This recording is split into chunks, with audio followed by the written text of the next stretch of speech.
Getting support on Slack. There's a few ways that you can get help here at Altiorem, and one of them is using Slack.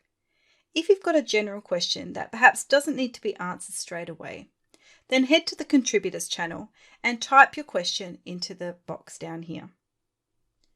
Our hope is that as Altiorem grows, the community of contributors can actually help each other, because if you've got a problem, it's unlikely that you're the only one.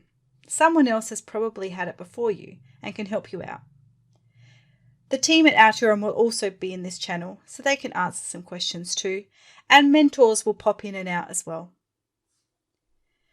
On Slack, we also have the live Q&A, which will be hosted once or twice a month, and then you can get real-time answers to your questions and also ask follow-up questions directly. These live Q&A sessions will be announced both here in Slack and on Trello.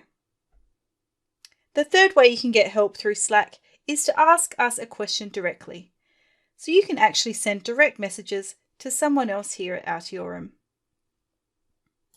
Just click on their name and type in the message, and they'll get back to you as soon as possible.